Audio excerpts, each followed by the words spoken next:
ప్రణవానంద దాస్ గారు నమస్తే అండి. గురుగారు, శ్రీకృష్ణ జన్మాష్టమికి ఉన్నటువంటి విశిష్టత ఏంటి? అసలు శ్రీకృష్ణ జన్మాష్టమిని ఎందుకు మనం జరుపుకోవాల్సిన పరిస్థితి ఉంది? శ్రీకృష్ణుడు మనందరి కోసమని అవతరించిన స్వామి.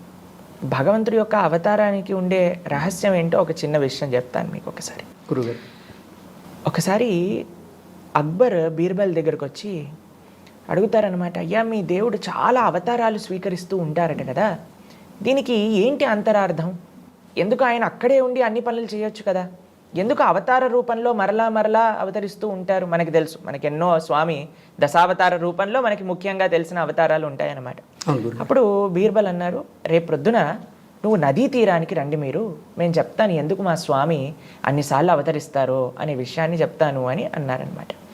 సరే అని నెక్స్ట్ డే ప్రొద్దున నదీ మధ్యలో ఒక పెద్ద పడవలో అక్బర్ యొక్క సంతానం, ఆయన యొక్క రాజులు, భటులు, మంత్రులు అందరూ కూడా ఉన్నారు అందులో. బీర్బల్, అక్బర్ కూడా ఉన్నారు. సరే అని ఆ బోట్ నది మధ్యలోకి వెళ్ళింది. అంత లోపల బీర్బల్ ఏం చేశారు, అక్బర్ యొక్క పిల్లవాడిని తీసి నదిలో పడేశారనమాట. పడేయంగానే ఇంతమంది భటులు ఉన్నారు, ఇంతమంది మంత్రులు ఉన్నారు, ఇంతమంది ఉన్నా సరే అక్బర్ తనంతట తాను నదిలో దూకి ఆ పిల్లవాడిని కాపాడేసి బయటికి తీసుకొచ్చేసరికి బీర్బల్ని అడుగుతారు, ఏం చేసావు నువ్వు, పిల్లవాడిని ఎందుకు పడేశావు అని అంటే, అయ్యా నీకు ఒక విషయం అడుగుతాను, ఇంతమంది సేవకులు ఉన్నా సరే మీరే ఎందుకు దుంకారు నీళ్ళల్లోకి అంటే, నా పిల్లవాడు నేను కాపాడుకుంటా, నేను ఎవరిపైనా కూడా ఫేత్ పెట్టలేని ఈ విషయంలో అని అన్నారు. అందుకే అండి స్వామి మరలా ఈ ప్రపంచంలోకి ఎందుకు అవతరిస్తారు అని అంటే, మనం కూడా ఈ సంసారం అనే సాగరంలో పడిపోయాం అనమాట.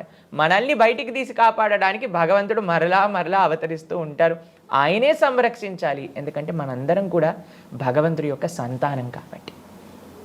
ఇప్పుడు మీరు ఎప్పుడైనా ఎగ్జిబిషన్లో కానీ ఏదైనా జాతరలో కానీ చూసారనుకోండి, పిల్లలు తప్పిపోతూ ఉంటారు. అప్పుడు తల్లిదండ్రులు ఎంత తపన పడతారండి. అలానే మనందరం కూడా ఈ ప్రపంచంలో అటు ఇటు తప్పిపోయిన పిల్లలమే అనమాట.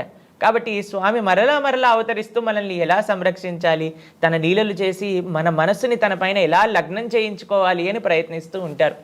కాబట్టి అంత కష్టపడిన వాళ్ళకి మేము ఒక చిన్న విషయం చెప్తాను. ఒకసారి మా ఆశ్రమంలో ఒక చిన్న పిల్లవాడు వచ్చాడు. నేను దర్శనం చేస్తూ వెనకాల తిరగగానే హరే కృష్ణ ప్రభుజీ అని అన్నారనమాట. అయితే చిన్న పిల్లవాడు ఇంత బాగా మాట్లాడుతున్నారు కదా అని నేను స్వామి పాదాల దగ్గర నుంచి ఒక పువ్వు తీసి ఆయనకి ఇచ్చానమాట. ఇస్తే వాళ్ళ అమ్మంది, థ్యాంక్ యూ చెప్పు నాన్న ప్రభుజీకి అని అన్నారనమాట. వెంటనే ఆ పిల్లవాడు థ్యాంక్ యూ ప్రభుజీ అని అన్నారనమాట. భగవంతుడి యొక్క ఉత్సవం చేయటంలో, భగవంతుని ఆరాధన చేయటంలో, భగవంతుడి యొక్క నామాన్ని పలకటంలో అంతరార్థం ఏంటి అని అంటే, థ్యాంక్ యూ చెప్పటం.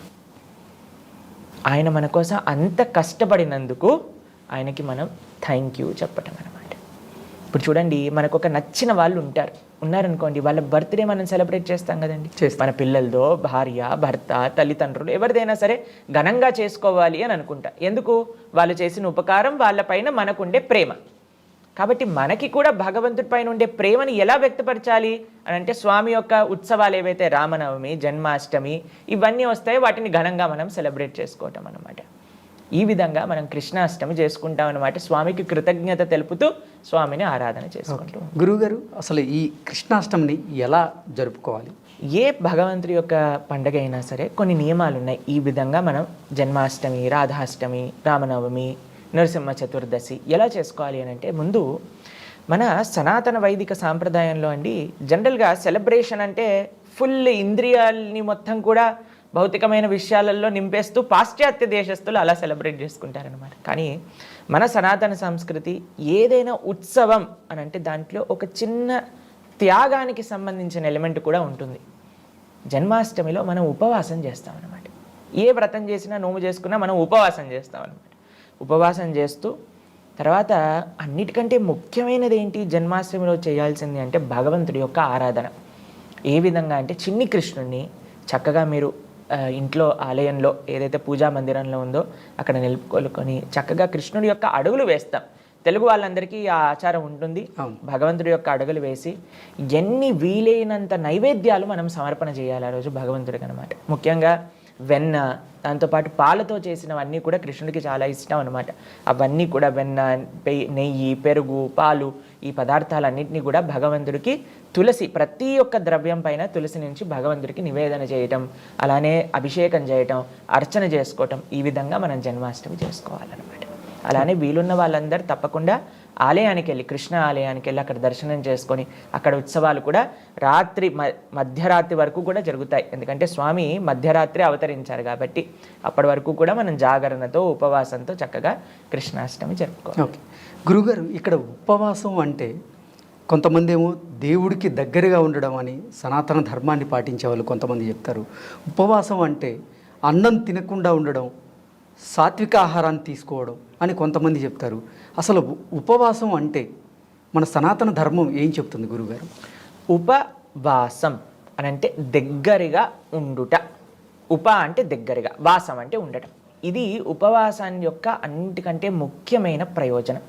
ఏంటో తెలుసా అండి మీకు? ఇప్పుడు ప్రొద్దున పూట లేవంగానే వెంటనే టిఫిన్ చేయాలని పరిగెత్తుతూ ఉంటారు. టిఫిన్ చేసేసరికి టిఫిన్ చేస్తూ ఉండగానే అప్పుడప్పుడు మధ్యాహ్నానికి ఏం కావాలి అని మధ్యాహ్నానికి ప్లానింగ్, దాని తర్వాత మధ్యాహ్నం వండుకోవడం, దాని తర్వాత రాత్రికి ఏం కావాలి, మధ్యలో స్నాక్స్ ఉన్నాయనుకోండి వాటికి కూడా. ఎంత సమయం వండటంలో తినటంలో పోతుంది. తిన్నది అరగడానికి కొద్దిసేపు వాకింగ్ చేయాలి, లేదా పడుకుంటాం ఎక్కువగా తింటే. కాబట్టి ఒక డే మొత్తం కూడా తినటంలో, పడుకోవటంలో, అరిగించుకోవటంలో వెళ్ళిపోయింది అనుకోండి. ఇలాంటి విశేషమైన ఉత్సవాలలో కూడా మనకి సమయం అనేది పోతుందన్నమాట. అందుకోసం ఏం చెప్పారు పెద్దలు అని అంటే, ఈ తిండి బిజినెస్ కొద్దిసేపు పక్కన పెట్టండి. ఓకే, ఆత్మ గురించి పొట్ట కోసం ప్రతిరోజు చిన్న పొట్టకి శ్రీరామరక్ష అన్నట్టుగా మనం ప్రతిరోజు చేస్తూనే ఉంటాం. కానీ ఏకాదశి, జన్మాష్టమి, రామనవమి ఏదైతే పర్వదినాలు వస్తాయో ఆ రోజు కొద్దిగా వీటిపై నుంచి దృష్టిని మరలించి భగవంతుడి పైన ఎక్కువసేపు మనం వెచ్చించడానికి ప్రయత్నం చేయాలి. ఇప్పుడు ఉపవాసం చేస్తున్నాం కదా అని మనం భగవత్ ఆరాధన చేయకుండా మనం ఏదో చేసేసుకున్నాం అనుకోండి, అది కూడా మంచిది కాదు. లేదా ఒక శరీరానికి, ఒక్కొక్క తత్వానికి ఒక్కొక్క విధంగా మనం నియమంగా ఉండొచ్చు. కానీ దానికి మించి కూడా మనం ఉపవాసం చేసాం. కొంతమంది ఏం చేస్తారు తెలుసా అండి, మాకు చెప్తుంటారు, ప్రభుజీ ఉపవాసం చేసాం. మేము అడుగుతాం ఏం చేశారు అంటే, ప్రొద్దున నుంచి రాత్రి దాకా పడుకున్నాం నీరసంతో. మరి దీని యొక్క ప్రయోజనం ఏంటండి? ఉపవాసం అంటే భగవంతుడికి దగ్గరగా ఉండుట, భగవన్ నామస్మరణ చేయటం, భాగవతం, భగవద్గీత అధ్యయనం చేయటం, ఆరాధన చేయటం, ఆలయానికి వెళ్ళటం, వీటితో మన సమయాన్ని గడపగలగాలి. దీంతో పాటు మనం ఉపవాస నియమాన్ని కూడా పాటించగలిగితే అది కూడా మంచిదన్నమాట. ఇది ఉపవాసంలో ఉండే నిజమైన అంతర్యం ఏంటి అని అంటే, భగవంతుడికి దగ్గరగా ఉండుట. మీదైన స్వరంతో అసలు మీరు శ్రీకృష్ణుని యొక్క తత్వం గురించి, గీతా సారాంశం గురించి ఎంతోమందికి అవగాహన కల్పిస్తూ ఉన్నారు. అది చాలా సంతోషంగా ఉంది. అసలు మీ వీడియోస్ చూస్తుంటే చాలా అద్భుతంగా అనిపిస్తున్నాయి. అసలు శ్రీకృష్ణుని యొక్క జన్మ రహస్యం ఏంటి అంటే మీరేం చెప్తారు గురుగారు? కృష్ణుడు భగవద్గీతలో మనందరికీ ఒక విషయాన్ని ఉపదేశం చేశారు. జన్మ కర్మ చ మే దివ్యం ఏవం యో వేత్తి తత్వతః తత్వాద్దేహ పునర్జన్మ నైతి మామేతి. సో అర్జున, ఎవరైతే భగవంతుడి యొక్క జన్మ రహస్యాన్ని, భగవంతుడి యొక్క లీలలో ఉండే తత్వాన్ని తెలుసుకుంటారో అటువంటి వాళ్ళకి మళ్ళీ పునర్జన్మ అంటూ ఉండదటండి. అంత విశేషం భగవంతుడి యొక్క రహస్యాన్ని తెలుసుకోవటం. మనందరం కూడా ఏమంటారు, వీళ్ళు పుట్టారండి మా ఇంట్లో అని అంటారు. కానీ భగవంతుడు పుట్టలేదు, భగవంతుడు ఆవిర్భవించారు, భగవంతుడు ఉదయించారు. మీరు చూసారనుకోండి, సూర్యుడు ప్రతిరోజు కూడా తూర్పు దిశ బయటకు వచ్చేసరికి అరే ఈరోజు పుట్టాడు సూర్యుడు అంటామా? ఏమంటాం? ఆవిర్భవించారు, ఉదయించారు అని అంటారు. అలా కృష్ణుడు కూడా దేవకీ గర్భము నుంచి ఉదయించారు. మీకు ఒక విషయం చెప్తాను. దేవకీ గర్భం లోపలికి కృష్ణుడు ఎలా ప్రవేశించారో తెలుసా? ఫస్ట్ వసుదేవుడి యొక్క మనస్సులోకి వచ్చారు. వసుదేవుడి యొక్క మనస్సు నుంచి దేవకి యొక్క మనస్సులోకి వెళ్ళారు. దేవకి యొక్క మనస్సు నుంచి దేవకి గర్భంలోకి వెళ్ళారనమాట. కానీ ఈ భౌతికంలో ఉండే ఒక స్త్రీ పురుష సంబంధంతో భగవంతుడు ఆ యొక్క కలయిక ద్వారా జన్మించిన వారు కాదండి, పూర్తి ఆధ్యాత్మికం. సరే, ఆయన గర్భంలో ఉన్నప్పుడు బ్రహ్మాది దేవతలందరూ కూడా వచ్చి గర్భంలోనే భగవంతుడికి స్తుతి చేయటం ప్రారంభం చేశారనమాట. అది భాగవతంలో గర్భస్తుతి అనే పేరుతో మనకి కనిపిస్తుంది. ఓకే. యబ్రహ్మా వరుణేంద్ర రుద్ర మరుత శృణ్వంతి దివ్యైస్తవై. అందరు దేవతలు కూడా గర్భంలోకి ప్రవేశించి అద్భుతమైన స్తోత్రములు భగవంతుడికి గర్భంలో ఉన్నప్పుడే ప్రార్థన చేశారనమాట. ఎందుకంటే స్వామి యొక్క అవతార రహస్యం ఏంటి అని అంటే, ఈ ధర్మాన్ని కాపాడటం, దుష్టులని శిక్షించటం. యదా యదాహి ధర్మస్య గ్లానిర్భవతి భారత.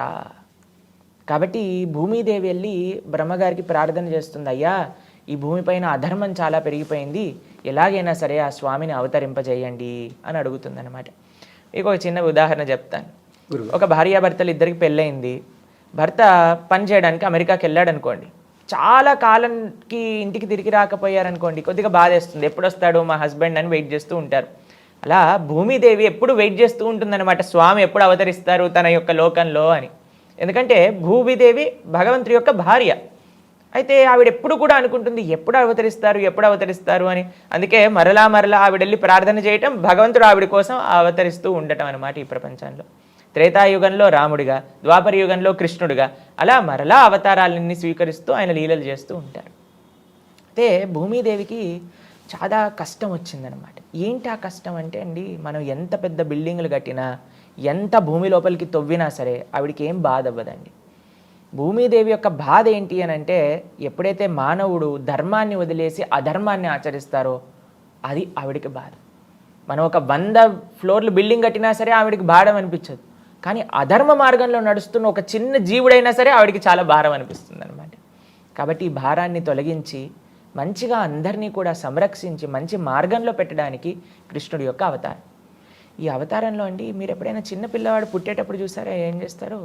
బయటికి రాగానే ఏడుస్తారు. అవును, ఏడవాలి, లేకపోతే సంథింగ్ ఇస్ రాంగ్ అని డాక్టర్స్ అంటారు అనమాట. కానీ కృష్ణుడు పుట్టినప్పుడు జలధరుదేహు నాజాను చతుర్బాహు సరసీలుజాక్షు విశాలాక్షు జారు గదా శంఖ చక్ర పద్మ విలాసు కంఠ కౌస్తువమణి కాంతిబాను కమనీయ కటిసూత్ర కంకణ కేయూర శ్రీవత్సలాంఛనాంచిత విహారు సులకుండల ప్రభాయుత కుంటల లాటు వైఢూర్యమణి గణవర కిరీటు పట్టు పీతాంబరం కట్టుకొని 4 హస్తాలతో శంఖచక్ర గదా పద్మాలు ధరించి కౌస్తువ మణి పెట్టుకొని వైజయంతి మాల వేసుకొని అవతరించారనమాట గర్భం నుంచి.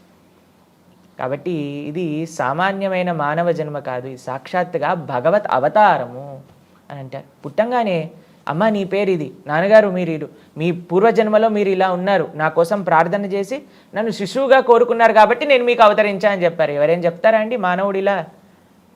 కాబట్టి అది మానవుడికి భగవంతుడికి ఉండే వ్యత్యాసం అనమాట. వెంటనే అవతరించారు, తండ్రి గారికి చెప్పారు నన్ను తీసుకెళ్ళి బృందావనంలో వదిలిపెట్టేయండి అని. ఆయన తీసుకెళ్ళి ఆయనను బృందావనంలో వదిలిపెట్టేశారనమాట. ఇది భగవంతుడి యొక్క విలక్షణమైన అవతార రహస్యం. ఓకే గురుగారు, ధన్యవాదాలు.